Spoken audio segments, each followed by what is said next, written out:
Welcome back, Nerd Squad. Superheroes are normally the ones defeating villains, but sometimes their sense of responsibility when dealing with their foes doesn't just come from the desire to do good for the sake of doing good. Sometimes it's because they were actually responsible for creating these villains themselves. Today we'll be taking a look at some of the stories where superheroes actually took part in giving comic book villains their frightening abilities as we count down the top 10 supervillains who got their powers from superheroes, whether it was by force or by accident. Join me as we explore just how all of these villains managed such a feat. But before we get started, it's time for a word from this video's sponsor, the new and highly rated Foot Mouse. Introducing a revolution in gaming.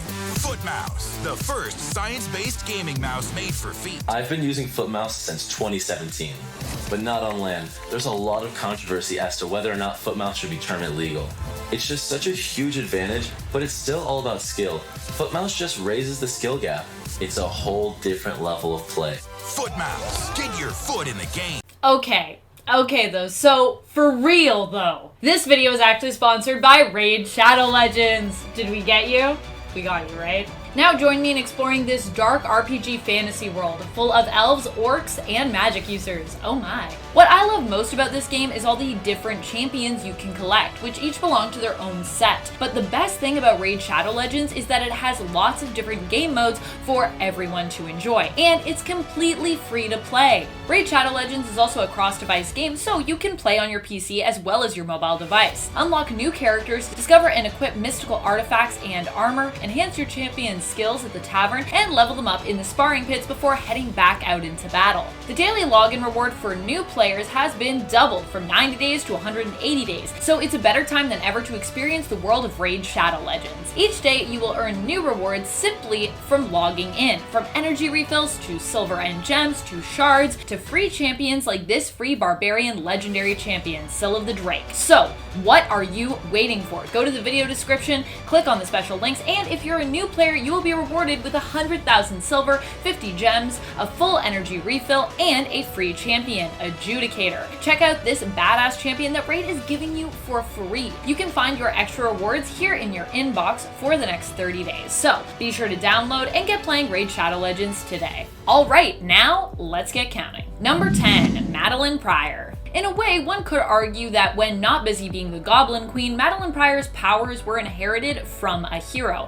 In fact, the only reason she really has powers in the first place is because of Jean Grey. Now, granted, this is because she is a clone who, of course, was made by Mr. Sinister, not made by Jean herself. But still, it was Mr. Sinister's obsession with Scott Summers, and by extension of his perfect mate, Jean Grey, that led Madeline Prior to not only come into existence, but also to be as powerful as she is widely considered to be. Although it is unknown if her powers are at the same level as Jean's, she still definitely possesses an almost identical power set to Jean Grey. Number 9, Red Hood. During Jason Todd's more villainous days, shortly after he was resurrected, one could attribute his abilities to that of his original mentor, Batman. And even before he was resurrected. Before Jason Todd had adopted the Red Hood mantle, he was known as Batman's sidekick, Robin. To be more specific, the second Robin. And between his Robin and Jason Todd persona, he was dead. Jason Todd was killed by the Joker. When he was resurrected, the fact that he'd been killed and the revelation that Batman had let the Joker live changed him, making him question Batman's moral code, transforming Jason into a superbly trained, thanks to Batman, supervillain,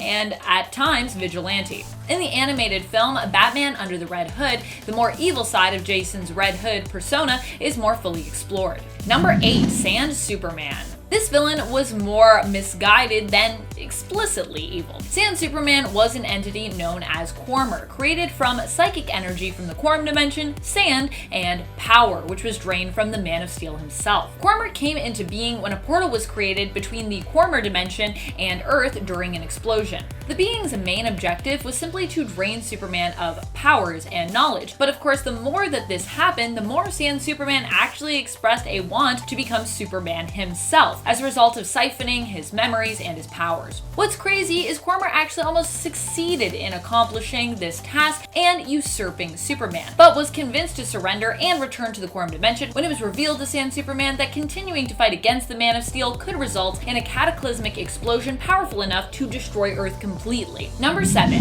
Deathstroke. While Deathstroke's plan wasn't particularly villainous in the story, his actions still were. And while Slade Wilson isn't always a villain and is even sometimes a good guy or a neutral figure, it doesn't mean he hasn't committed his share of atrocities. So for this list, we're going to toss him on the villain side of the thin line that he usually walks in regards to being part of neither camp, really. Deathstroke's plan was to get some Speed Force power so that he could go back in time and save his son. Aww. Really quite a sweet plan, especially considering how awful of a father Slade Wilson is usually to his kids. The villainous part is that Wallace West, who was Kid Flash at the time, actually agreed to help Slade, and yet Deathstroke forcefully took his powers anyways, using them in a fight against the Teen Titans. After continuously attempting to go back in time to save his son and failing, Deathstroke ultimately ended up losing Kid Flash's powers when Robin briefly stopped Wally West's heart in order to sever Slade's connection to the Speed Force. Number 6, Venom. Before Venom became an anti-hero, for a long time in the comics, he was a frequent Spider-Man villain. Eddie Brock had merged with the inky black symbiote who had once possessed his enemy, Peter Parker, aka Spider-Man. When Venom had bonded with Spider-Man, it adopted some of his superpowers, and as such, when Eddie Brock and the symbiote merged to become Venom, they emulated Spidey's powers themselves. These powers would stick with the symbiote and enemy known as Venom for years, turning him into an iconic villain for Spider-Man, basically an anti-Spidey in a sense, and making Peter regret ever bonding with the symbiotic suit in the first place. Because, of course, that's how it sort of got its spider powers. Although even without that, it'd still be a symbiote. So. Number 5, Livewire. Livewire, like Harley Quinn, is a villain who first made her debut in the DC world in an animated series. She first appeared in Superman the Animated Series and was originally known as Leslie Willis. Willis was known in Metropolis as a radio host and personality who often spoke out frequently against Superman, often slinging insults his way and criticizing him. She received her powers during a storm when Superman was attempting to protect her, save her life. Willis had been hosting an outdoor concert to celebrate a work anniversary despite severe storm warnings. Superman and the police showed up to shut the concert down in order to guarantee everyone's safety, when lightning struck, setting the stage on fire. Superman managed to push Leslie out of the way, saving her when a second bolt struck, running through Superman as well as the live wire on stage, which Willis made contact with. When she awoke, she found she had electrical powers, white skin, and light blue hair. She blamed Superman for her transformation and set out on a life of crime. Like how she blamed him for she still got superpowers though, so I mean, that's pretty cool. Also, I like her look. Maybe she didn't like it as much as I like it. She was like, curse you, Superman, I'll get you. Number 4, Onslaught. This ridiculously powered foe got his powers from both superhero at the time, Professor Charles Xavier, and supervillain at the time, Magneto. While battling Magneto, Xavier snapped, giving into his dark side and shut down his foe's brain, leaving Magneto in a comatose state. However, during this interaction with Magneto's mind, all of the hate and desire for revenge that Magneto had felt flowed into Xavier, corrupting his consciousness and eventually transformed him into the powerful villainous persona known as Onslaught. Onslaught basically just took over. Onslaught set out to destroy the human race, whom he saw as a threat to mutants, and of course destroy anyone else who got in his way. Number 3, Loki. Unsurprisingly, being the trickster he is, Loki has caused a few people to hand over their powers to him over the years. He has even convinced Doctor Strange to do so. How did he do this? With a masterful illusion that made Strange think that Loki had actually been chosen by the Vishanti to take over in the role of Sorcerer Supreme. As such, Doctor resigned to pass on his title, his powers, and his Sanctorium along with its contents over to Loki. Later on, however, the two are forced to work together, and Loki reveals his deception. Needless to say, Doctor Strange was not very happy and ended up forcefully convincing Loki to give everything, powers included, back. I would not want to mess with Doctor Strange that way. Loki is a brave guy for messing with people the way he does. Number 2, Regent. Wow, I never thought Regent would make a number 2 spot on a list, but here he is, proving that sometimes he is a really cool villain and he deserves some recognition. Augustus Roman created a suit just for the purpose of, well, what this whole list is about. At first, Augustus tested it out on inmates being held in the cellar on Rikers Island, a prison he had actually created for the sole purpose of testing and powering up this suit. Once he donned it, he became Regent and was hell-bent on getting revenge on all supers, including heroes. He blamed both the good guys and the bad guys for the death of his family, who had died while caught in the crossfire of a superpowered conflict. He managed to drain the powers of Iceman, Hyperion, and Quicksilver before he was defeated, as well as obviously a bunch of supervillains.